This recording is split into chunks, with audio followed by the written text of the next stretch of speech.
Pada awal 1980-an, dunia musik sedang mengalami transformasi besar. Piringan hitam mendominasi pasar, kaset cukup umum digunakan, dan tak ada yang bisa memprediksi bahwa sebuah cakram kecil mengilap akan segera mengubah segalanya. Namun, ketika Philips dan Sony bekerja sama untuk menciptakan compact disc atau CD, dunia musik tak pernah sama lagi. Dalam video hari ini, kita akan menelusuri kisah luar biasa tentang bagaimana CD diciptakan dan bagaimana ia merevolusi industri musik untuk selamanya. Hai semuanya, selamat datang kembali di channel Narasi Global. Sebelum kita mulai, saya ingin memberikan apresiasi besar kepada kalian guys. Terima kasih yang sudah support channel ini, sehingga saya masih bisa terus membuat video terbaru yang semoga tentunya bisa memberikan manfaat kepada kalian semua. Sekarang, mari kita mulai kisah menarik tentang compact disc, atau yang biasa lebih dikenal sebagai CD. Kisah ini dimulai pada tahun 1970-an. Pada saat itu, piringan hitam adalah media utama untuk musik, tetapi mereka memiliki kekurangan, yaitu goresan, melengkung, dan aus seiring waktu.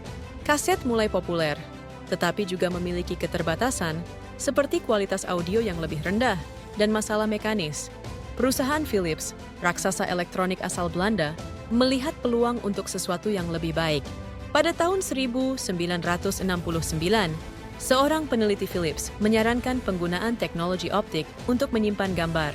Ini mengarah pada penciptaan video long play disc, atau VLP, yang kemudian berkembang menjadi Laserdisc, format video yang akhirnya menjadi dasar dari sesuatu yang lebih besar. Namun, jalan menuju CD tidaklah mulus. Eksperimen awal Philips dengan penyimpanan optik memiliki hasil yang beragam. Laserdisc, meskipun revolusioner secara teori, terlalu berat, mahal, dan tidak dapat diandalkan untuk sebagian besar konsumen. Namun, meski menghadapi kendala, Philips tetap maju. Philips tidak sendirian dalam upaya ini. Di belahan dunia lain, perusahaan Sony juga bekerja pada teknologi penyimpanan optik. Kedua perusahaan ini telah menjalin hubungan baik setelah berkolaborasi dalam penciptaan kaset kompak pada tahun 1960-an.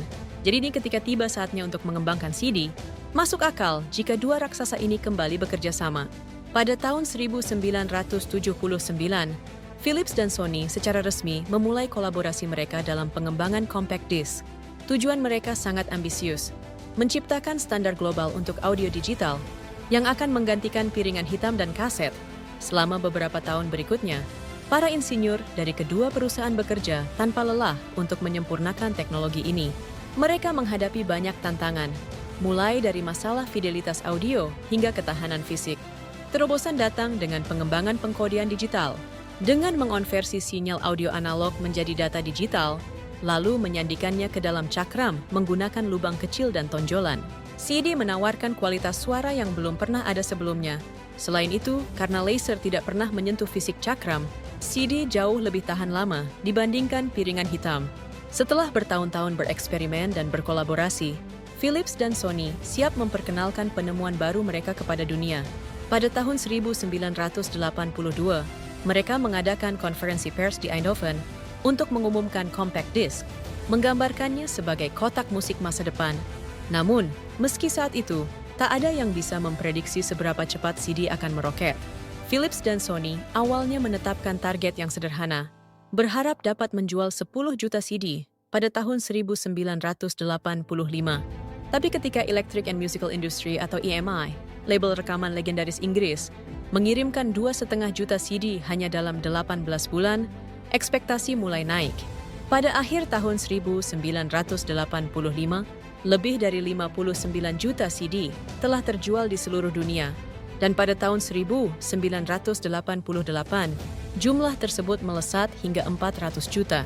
Compact disc telah menjadi fenomena global, jauh melampaui ekspektasi siapapun.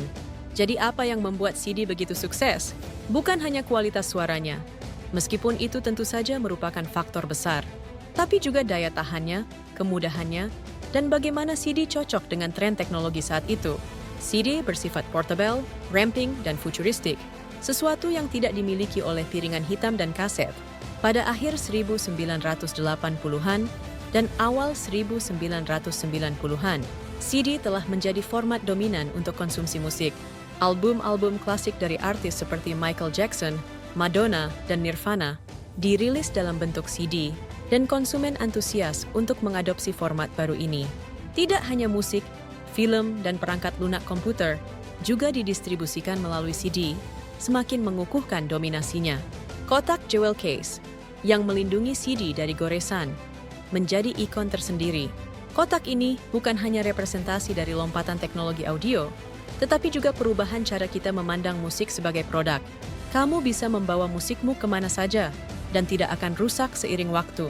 Pada pertengahan 2000-an, lebih dari 200 miliar CD telah diproduksi di seluruh dunia. Namun, seperti semua teknologi, dominasi CD tidak bertahan selamanya. Dengan munculnya layanan unduh digital dan streaming, CD secara perlahan mulai tergeser. Namun, warisan CD tetap hidup. CD membuka jalan bagi musik digital seperti yang kita kenal sekarang. Tanpa inovasi dari compact disc, siapa yang tahu di mana kita akan berada dalam hal teknologi musik? Kisah CD bukan hanya tentang sebuah teknologi, ini adalah tentang kolaborasi, inovasi, dan kekuatan berpikir yang besar. Ini adalah pengingat bahwa kadang-kadang, ide yang paling tidak terduga bisa mengubah dunia. Jadi, lain kali ketika kamu mengambil CD lama dari koleksimu, ingatlah perjalanan luar biasa yang membuatnya ada. Dan siapa yang tahu, mungkin CD akan bangkit kembali, seperti halnya piringan hitam. Bagaimana menurutmu? Beritahu kami di kolom komentar di bawah. Dan subscribe dan nyalakan lonceng notifikasi untuk lebih banyak pembahasan mendalam tentang sejarah teknologi dan musik. Sampai jumpa di video berikutnya. Bye semuanya.